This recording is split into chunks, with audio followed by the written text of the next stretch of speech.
Ko'rib turganingiz O'zsanoat qurilish bankining Mirzo Ulug'bek tumanidagi filiali. Bu shunchaki bank ofisi emas, bank muzey hamdir. Bankning tashqi ko'rinishi 19-asrlarga xos bo'lgan neoklassitsizm uslubida qurilgan. Bankning ichi esa Rossiya imperiyasi davlat banki davridan buyon saqlanib kelayotgan bank sohasiga oid tarixiy eksponatlardan iborat.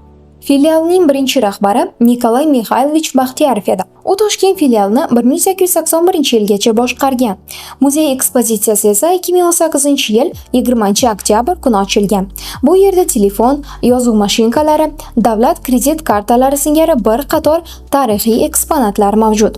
Telefon kommutator, bank xodimlari orasida direktor telefoni degan nom olgan. Chunki bu o'ziga o'sha payt uchun juda ham yuqori texnologik telefon bo'lgan. Bir vaqtning o'zida 6 tagacha boshqa shaharlarga chiqish imkoniyatini, liniyalarni ulab berish imkoniyatiga ega bo'lgan. Ya'ni shu bu yerda ko'rsatilgan mana bu old qatorda ko'rsatilgan tugmalarni bosgan holatda siz boshqa shaharlar bilan aloqaga chiqishingiz mumkin. Telefon aloqasi bunaqa rivojlanmagan paytda bu juda ham katta texnologik imkonlar bergan va juda ham qisqa vaqt ichida boshqa shaharlar bilan bog'lanish imkoniyatiga ega bo'lgan. Hattoki o'sha paytda bu telefon ishlab chiqarilgan davrlarda 60-yilda ishlab chiqarilgan bu telefon davrlarda konferensiya aloqa juda ham bir mo'jizakor narsa bo'lgan. Bu telefonda konferensiya aloqa qilish imkoniyati ham bor. Hozirgi vaqtda ishlatilmaydi bunda, chunki bilasizki, zamonaviy texnologik yechimlar topilgan va bu telefon shunchaki ko'rgazma sifatida o'sha bank muzeyimizga o'rnatilgan. Ushbu mustahkam eshiklar orqali bankning omborxonasiga, seyfiga o'tish mumkin bo'lgan. Bu yerga birinchi bo'lib yirik omonatni ishonib topshirgan shaxs Qo'qonxon Xudoyorxon bo'lib, u Orenburgga ketishidan oldin 140 ming rublga teng bo'lgan Qo'qon kumush tangalarini omonat sifatida qo'yib ketgan. Ko'rib turganingiz Felix nomli arifmetr o'sha avvalgi davrlarda bank sohasida ko'paytirish, bo'lish, ayirish, boshqa qo'shish kabi arifmetik amallarni bajarishda shu arifmetrdan foydalanishgan. Bu o'z o'rnida o'sha to'liq hech qanaqa xatolarsiz bu amaliyotni bajarishga yordam bergan. Pul bilan son bilan ishlayotgan odamlarda bilasizki, aniqlik juda ham muhim va bu arifmetr o'zining vazifasini bajarib kelgan. Hozirgi vaqtda ham ishlaydi bu. O'sha barcha ma'lumotlarni to'g'ri kiritgan holatda hisoblashlarini hali ham to'liq amalga oshirish mumkin, hech qanaqa xatoliklarsiz. Yana bitta juda ham qadimiy eksponatlardan bittasi shu raqamli texnologiyaga rivojlanishdan oldin hamma ishlar qog'ozda bo'lgan. Biron bir ma'lumotni kiritib qo'yish uchun ham, saqlab qo'yish uchun ham hammasini qog'ozga tushirish shart bo'lgan. Tabiiyki, qog'oz ko'p bo'lgandan keyin uni biron bir kitob o'rnida shakllantirib qo'yish yoki tikib qo'yish uchun bosma kerak. Bu o'sha bosmalardan bittasi hisoblanadi. Buni tagiga qog'ozlar bir jam qilib qo'yilib, o'sha bosilgan va ular teshilgan holatda o'sha ip bilan tikib kitob holatiga keltirib qo'yilgan. Kunlik hisobotlarni tayyorlashda, oylik hisobotlarni tayyorlashda juda ham o'rnidan bosilmas uskuna deb aytsam bo'ladi. Buni tarixiyligini ko'rishingiz mumkin. Sankt-Peterburg shahrida ishlab chiqarilgan uskuna. Bu yoqda hattoki Rus imperiyasi, ya'ni inqilob davridan oldingi imperiya gerblari ham tushirilgan. Bu ham 150 yildan ortiq o'sha tarixiy voqealarga ega bo'lgan eksponatlardan bittasi hisoblanadi. Hozirgi vaqtda ish holatida, lekin qadimiy eksponat va qadri juda ham yuqori bo'lgani uchun undan foydalanmaymiz, lekin agar biron bir shunga o'xshash proseslarni amalga oshirish uchun kerak bo'lsa, to'liq undan foydalanish va ishlatish mumkin bo'ladi. Bank muzeyimizda juda ham ko'p eksponatlar bor. Shulardan bittasi bu qadimiy tarixiy seyflardan hisoblanadi. Bu seyfga o'sha 100 yildan ortiq vaqt bo'lgan.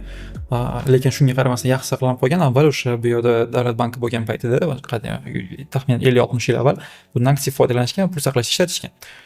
Saqlanib qolgandan o'sha tarixiy buni o'sha ehtiyot qismlaridan ko'rishingiz mumkinki, demak juda ham mustahkam va sifatli narsa bo'lganligidan bilinib turadi. Hozirgi vaqtda eksponat sifatida bank muzeyimizga o'rnatilgan. Bino tarixiylik bo'lganligi sababli bu yerda o'sha UNESCOning ro'yxatiga olingan va rekonstruksiyalarni amalga oshirish deyarli mumkin emas. Biron bir mutaxassis kelib, aniq narsani o'lchab ko'rib chiqqandan keyin amalga oshiriladi, nimadir jarayon qilish kerak bo'lsa ham. Va plitka ham shuning uchun to'liq bo'lib saqlanib qolgan. Mana shu poldagi plitka bino birinchi marta qurib, birinchi ta'mirdan chiqqandan keyin qo'yilgan plitka hisoblanadi.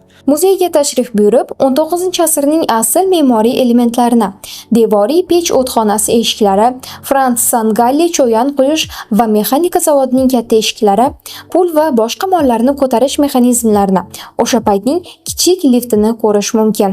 Sanoat qurilish bankining premium mijozlariga xizmat ko'rsatadigan qismi ham ajoyib atmosferaga ega. Devorlarda Toshkent davlat bankining binosi, Qo'qondagi Moskva hisob palatasi, Samarqanddagi G'azna, Nikolayev, Romanovskiy ko'chalari, Kaufman katta ko'chasi va boshqa asl nusxadagi tarixiy fotosuratlar ilingan. 1875-yilda Toshkentda Davlat bankining filiali ochildi. Uzoq vaqt davomida bu bank Turkistonda yagona hisoblangan. Bino 2009-yilda to'liq qayta rekonstruksiya qilingan. O'sha UNESCO xodimlari, mutaxassislari qatnashib va birlamchi o'zini go'zalligi, stili saqlab qolish uchun ham harakat qilingan. Mana bu naqshinkor ustunligiga ham e'tibor berishingiz mumkin. Kapitalga ham qarashingiz mumkin bo'ladi. Patologda ham hammasi o'sha o'zini eski tarixiy uslubida saqlab qolishga harakat qilingan. Perivali, ya'ni o'sha zinani ushlagichlari ham hammasi saqlab qolishga harakat qilib qolingan. Eshik dizaynlari, tashqi ko'rinishlarini hammasi plitka boyaga gaplashganimizdek, bular hammasi o'sha birlamchi uslubni saqlab qolgan holda bino o'z qadrini va tarixiyligini yo'qotmasligi uchun harakat qilib rekonstruksiya ishlari amalga oshirilgan. Shunday qilib, Davlat bankining Toshkent filiali 40 yildan ortiq faoliyat ko'rsatgan. Hozirda ushbu tarixiy binoning bir qismi bank muzeyga aylantirilgan bo'lsa, qolgan qismida O'zsanoat qurilish bankining filiali faoliyat ko'rsatmoqda.